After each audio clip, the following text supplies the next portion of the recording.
ಎಲ್ಲರಿಗೂ ನಮಸ್ಕಾರ. ಈ ದಿನ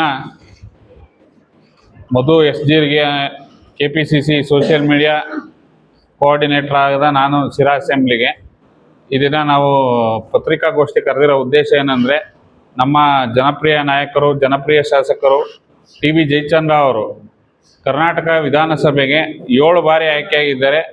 ಅದರಲ್ಲೂ 1978ನೇ ಇಸ್ವಿಯಲ್ಲಿ ಆಯ್ಕೆಯಾದ ಶಾಸಕರು, ಏಕೈಕ ಶಾಸಕರು ವಿಧಾನಸಭೆಯಲ್ಲಿ ಇದ್ದಾರೆ ಇವತ್ತು.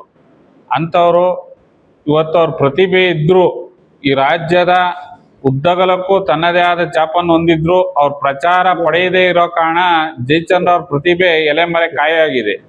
ಇವತ್ತು ಅವ್ರ ಪ್ರತಿಭೆನ ಬಳಸ್ಕೊಳ್ಳಿ ಅನ್ನೋ ಉದ್ದೇಶಕ್ಕೆ ನಾವು ಕಾಂಗ್ರೆಸ್ ಪಕ್ಷದ ಹೈಕಮಾಂಡ್ ಮತ್ತು ರಾಜ್ಯ ಸರ್ಕಾರದ ಸನ್ಮಾನ್ಯ ಮುಖ್ಯಮಂತ್ರಿಗಳಾದ DK ಶಿವಕುಮಾರ್ ಅವ್ರಿಗೂ, ಉಪಮುಖ್ಯಮಂತ್ರಿಗಳಾದ ಡಾಕ್ಟರ್ G ಪರಮೇಶ್ವರ್ ಅವ್ರಿಗೂ, ಹಾಗೂ ಕರ್ನಾಟಕದಿಂದ ಹೊಸದಾಗಿ ಈಗ AICC CWC ಮೆಂಬರ್ ಆಗಿ ಆಯ್ಕೆಯಾಗಿರುವ ಸಿದ್ದರಾಮಯ್ಯ ಸಾಹೇಬ್ರಿಗೂ ನಾವು ಮನವಿ ಮಾಡೋದಿಷ್ಟೇ: ಜಯಚಂದ್ರ ಅವರು ಎಲ್ಲ ಅರ್ಹತೆ ಇದ್ದು ಅವರು ಸಚಿವರಾಗಿ ಆಯ್ಕೆ ಆಗಲು ಯಾಕೆ ಆಗ್ತಾ ಇಲ್ಲ ಅನ್ನೋದು ಮೊದಲನೇ ಪ್ರಶ್ನೆ ನಮ್ದು.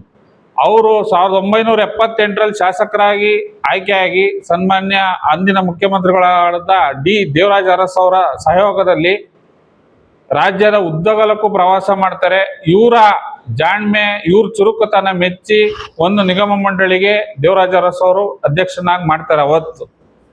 ತದನಂತರದಲ್ಲಿ ಹೇಮಾವತಿ ಜಲಾಶಯ ನಿರ್ಮಾಣಕ್ಕೆ ಅವತ್ತು ಮುಂದಾಗ್ತಾರೆ. ಅವತ್ತೇ ತುಮಕೂರು ಜಿಲ್ಲೆಗೆ ನೀರು ತರಬೇಕು ಅನ್ನೋ ಮೊದಲನೇ ದನಿ ಎತ್ತಿರೋರು ಯಾರಾದ್ರೂ ಇದ್ರೆ ಅದು ಸನ್ಮಾನ್ಯ ಶ್ರೀ TB ಜಯಚಂದ್ರ ಅವರು ಇವತ್ತು 89ರಲ್ಲಿ ಪಕ್ಷೇತರ ಶಾಸಕರಾಗಿ ಆಯ್ಕೆ ಆಗ್ತಾರೆ. 94ರಲ್ಲಿ ಕಾಂಗ್ರೆಸ್ ಪಕ್ಷದ ಶಾಸಕರಾಗಿ ಆಯ್ಕೆ ಆಗ್ತಾರೆ. 99ರಲ್ಲಿ ಕಾಂಗ್ರೆಸ್ ಪಕ್ಷದ ಶಾಸಕರಾಗ್ತಾರೆ. ತುಮಕೂರು ಜಿಲ್ಲೆಯಲ್ಲಿ ಮೊದಲ ಹ್ಯಾಟ್ರಿಕ್ ಶಾಸಕರು ಯಾರಾದ್ರೂ ಇದ್ರೆ ಅದು ಶ್ರೀ TB ಜಯಚಂದ್ರ ಅವರು. 99ರಲ್ಲಿ ಕೃಷಿ ಸಚಿವರಾಗಿ ಆಯ್ಕೆ ಆದ ನಂತರದಲ್ಲಿ ಅವರು SM ಕೃಷ್ಣ ಅವರ ಕ್ಯಾಬಿನೆಟ್ ನಲ್ಲಿ ಮಂತ್ರಿಗಳಾಗ್ತಾರೆ.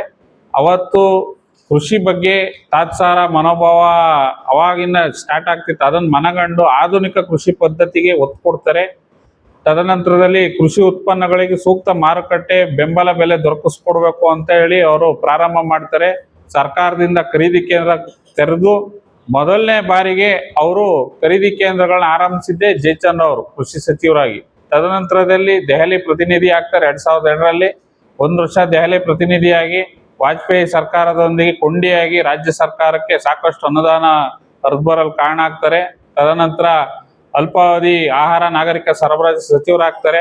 ಗ್ರಾಹಕರ ಹಿತರಕ್ಷಣೆ ಬಹಳ ಕ್ರಮ ಕೈಗೊಳ್ತಾರೆ. APL BPL ಕಾರ್ಡು ಹೊಸದಾಗಿ ಏನು ಪೆಂಡಿಂಗ್ ಇದ್ದಾವೆಲ್ಲ ಕ್ಲಿಯರ್ ಮಾಡಿಕೊಡ್ತಾರೆ. ಅನರ್ಹ ಕಾರ್ಡ್ನ ಪತ್ತೆ ಮಾಡೋಕ್ಕೆ ಹೊಸ ತಂತ್ರಜ್ಞಾನ ಜಾರಿ ಮಾಡ್ತಾರೆ. ತದನಂತರದಲ್ಲಿ 2008ರಲ್ಲಿ ಅವರು ಶಾಸಕರಾಗಿ ಆಯ್ಕೆ ಆದಾಗ ಮಲ್ಲಿಕಾರ್ಜುನ್ ಖರ್ಗೆ ಅವರು ಮತ್ತೆ ಸಿದ್ದರಾಮಯ್ಯ ಅವರು ವಿರೋಧ ಪಕ್ಷದ ನಾಯಕರಾಗಿರ್ತಾರೆ 2008ರಿಂದ 2013ರವರೆಗೂ. ಅವ್ರ ಜೊತೆಗೆ ರಚನಾತ್ಮಕ ಕೆಲಸ ಮಾಡ್ತಾರೆ.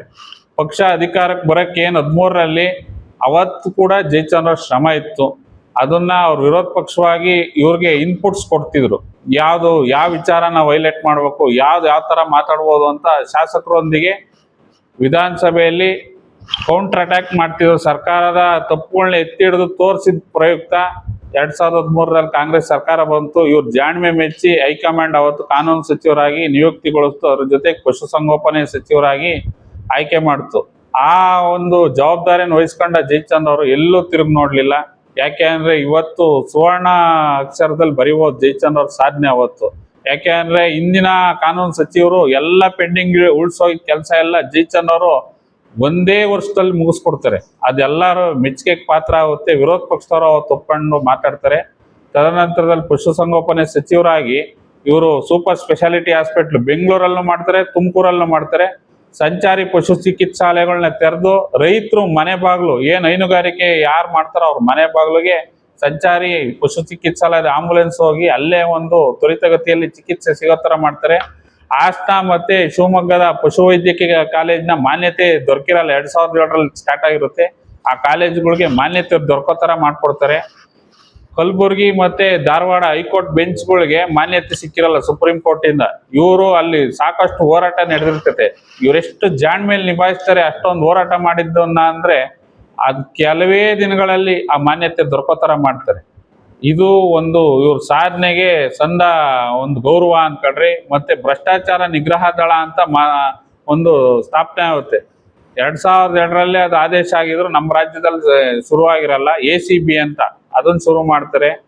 ಉನ್ನತ ಶಿಕ್ಷಣ ಸಚಿವರಾಗಿ ವಹಿಸ್ಕೊಡ್ತಾರೆ. ಪಾರದರ್ಶಕ ಪರೀಕ್ಷೆ ನಡೀಲಿ, ಬೇಗ ತ್ವರಿತಗತಿಯಲ್ಲಿ ನೇಮಕಾತಿ ಆಗಲಿ ಅಂತ ಸಹಾಯಕ ಪ್ರಾಧ್ಯಾಪಕರು ಇದು ಮಾಡ್ತಾರೆ. ತದನಂತರದಲ್ಲಿ ಸಣ್ಣ ನೀರಾವರಿ ಸಚಿವರಾಗಿ ನಮ್ಮ ಸಿರಾ ಮತ್ತು ಚಿಕ್ಕನಹಳ್ಳಿ ತಾಲೂಕಿಗೆ ಅನುಕೂಲ ಆಗಲಿ ಅಂತ ಅಪ್ಪರ್ ಭದ್ರದಲ್ಲಿ ತುಮಕೂರು ನಾಲೆ ಮಾಡ್ತಾರೆ. ಇಂಥ ಎಲ್ಲಾ ಸಾಧನೆ ಮಾಡ್ದ ಜಯಚಂದ್ರ ಅವರು 18ರಲ್ಲಿ ಸೋಲ್ತಾರೆ.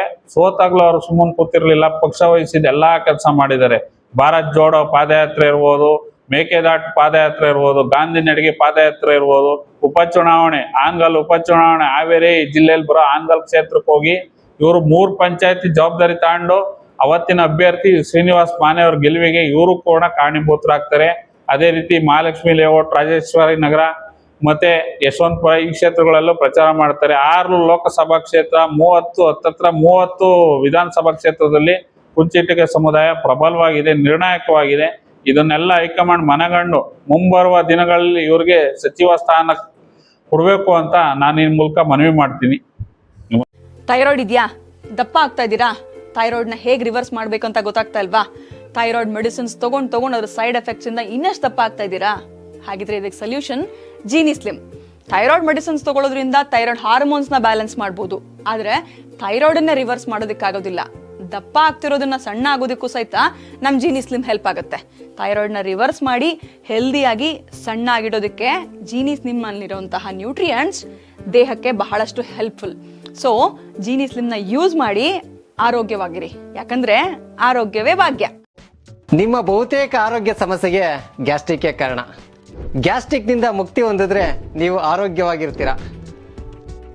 ಪ್ರತಿದಿನ ಜೀನಿ ಗ್ಯಾಸ್ಟ್ರಿಕ್ ರಿಲೀಫ್ ಸೇವಿಸಿ, ಇದು ಗ್ಯಾಸ್ಟ್ರಿಕ್ಗೆ ಉತ್ತಮ ಆಹಾರ.